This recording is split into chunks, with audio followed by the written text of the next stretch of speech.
Hello students, आज हम इस नए चैप्टर सरल परिपथ, जिसे इंग्लिश में सिंपल सर्किट कहते हैं, में पहला टॉपिक वैद्युत सेल या इलेक्ट्रिक सेल या साधारण भाषा में सिर्फ सेल कहते हैं।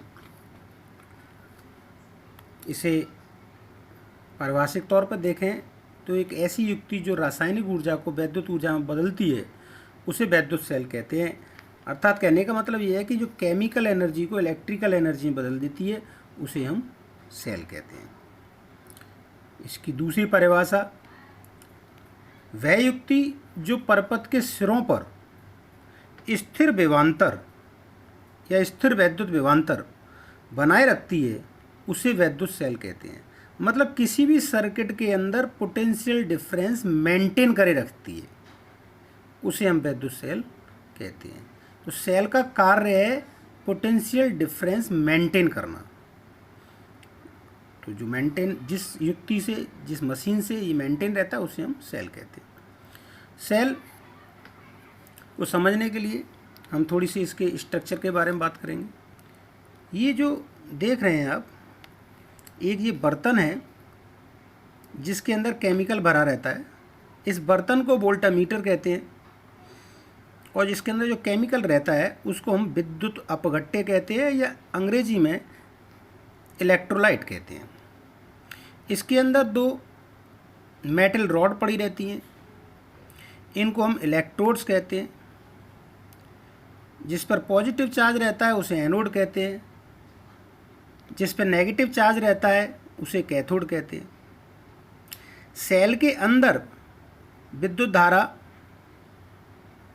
कैथोड से एनोड की तरफ बहती है, जिसे इंटरनल सर्किट कहते हैं, और सेल के बाहर विद्युत धारा एनोड से कैथोड की ओर बहती है, जिसको एक्सटर्नल सर्किट कहते हैं। तो एनोड से कैथोड तक का एक्सटर्नल सर्किट और कैथोड से एनोड तक का इंटरनल सर्किट कहलाता है। इसे हमने यहाँ लिखा है कि सेल में अंदर धारा कैथोड से एनोड और सेल में बाहर धारा एनोड से कैथोड।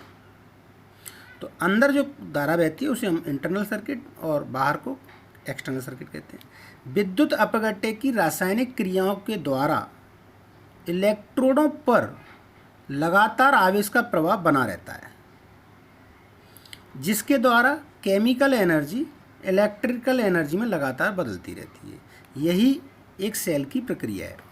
लेकिन सेल के अंदर केमिकली कैसे प्रोसेस होता है ये आपको केमिस्ट्री में पढ़ाया जाता है। यहाँ हम सेल की वैद्युत विभवांतर एक्सटर्नल सर्किट में कैसे मेंटेन होता है, ये कैसे कार्य करता है, ये पढ़ा रहे हैं। तो सेल दो प्रकार के होते हैं। प्राथमिक सेल, इसे इंग्लिश में प्राइमरी सेल कहते हैं। इन्हें दोबारा आवेशित नहीं कर सकते हैं, मतलब दोबारा से चार्ज नहीं किए जा सकते। जैसे घरों में हम लोग जो ड्राई सेल्स का इस्तेमाल करते हैं, वो एक बार इस्तेमाल होने के बाद दोबारा से चार्ज नहीं होते, उन्हें हम फेंक देते हैं। वही सेल हैं ये। इसके उदाहरण के तौर पर बोल्टियर सेल है, लेक्लांची सेल है, डैनियल सेल है, ड्राई सेल है, ये सब प्राइमरी सेल में आते हैं। द्वितीयक सेल या संचायक सेल, ये वो सेल हैं जिन्हें हम दोबारा से चार्ज कर सकते हैं, इन्हें दोबारा से आवेशित कर सकते हैं। इनके अंदर जो केमिकल प्रोसेस जो होती है वो रिवर्सिबल होती है, इसलिए इन्हें हम दोबारा से चार्ज भी कर सकते हैं। जैसे घरों में इस्तेमाल होने वाली बैटरी डिस्चार्ज हो जाती है, दोबारा से चार्ज हो जाती है। इसका उदाहरण है सीसा संचायक सेल और क्षारीय संचायक सेल। अब इस सेल की एक बहुत ही महत्वपूर्ण परिभाषा है जिसका नाम है, जिसका ये बोलते हैं सेल का विद्युत वाहक बल, ईएमएफ ऑफ सेल। विद्युत वाहक बल को इंग्लिश में बोलते हैं इलेक्ट्रोमोटिव फोर्स। तो इलेक्ट्रोमोटिव फोर्स ऑफ सेल, इसकी परिभाषा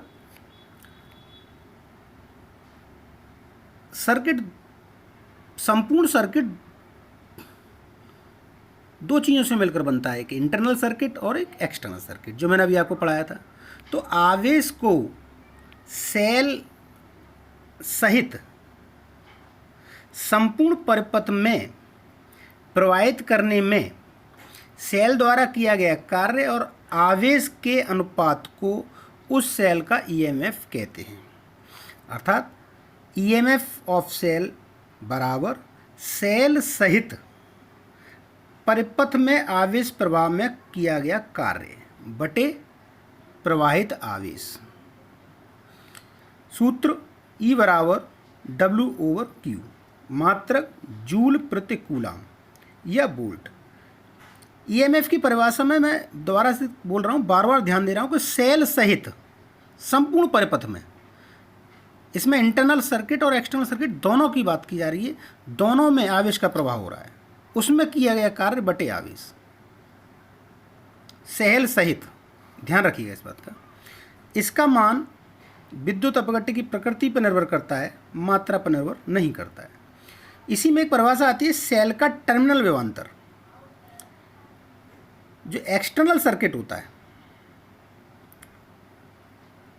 एक्सटर्नल सर्किट के किन्हीं भी दो बिंदुओं के बीच आवेश के प्रवाह में किया गया कार्य और आवेश के अनुपात को उन दो बिंदुओं के बीच का टर्मिनल विभवांतर कहा जाता है। तो टर्मिनल विभवांतर एक्सटर्नल सर्किट के लिए होता है और एक्सटर्नल सर्किट में भी किन्हीं भी दो बिंदुओं के बीच का होता है। जैसे एक्सटर्नल सर्किट है तो एक्सटर्नल सर्किट में ए से बी के बीच का, बी से सी के बीच का, सी से डी के बीच का, तो ये अलग अलग हो गए। दो बिंदुओं के बीच आवेश प्रवाह में किया गया कार्य बटे आवेश के अनुपात को सेल का टर्मिनल विभवांतर कहते हैं। ये बिल्कुल ईएमएफ से अलग है, ये दो बिंदुओं के बीच के लिए है, जबकि ईएमएफ में जो किया गया कार्य है वो इंटरनल और एक्सटर्नल सर्किट दोनों को मिला के किया गया कार्य है आवेश प्रवाह के लिए। इसमें केवल दो बिंदुओं के बीच आवेश प्रवाह में किया गया कार्य बटे आवेश है।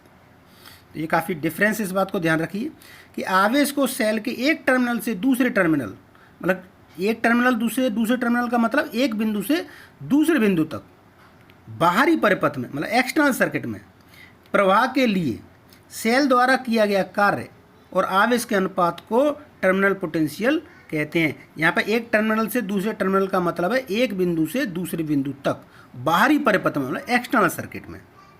इंटरनल सर्किट का इससे कोई लेना देना नहीं है। तो किया गया कार्य और आवेश के अनुपात को टर्मिनल पोटेंशियल कहते हैं, जिसका सूत्र है V/W/Q, जो V/IR बराबर भी होता है मात्रा जूल प्रति कूलाम या वोल्ट। दोनों के मात्रक सेम है, लेकिन दोनों का परिभाषिक तौर से देखा जाए तो अंतर है, दोनों ही एक दूसरे से बिल्कुल अलग हैं। तो यहाँ मैं वीडियो क्लोज करता हूँ, मिलते हैं नेक्स्ट वीडियो में।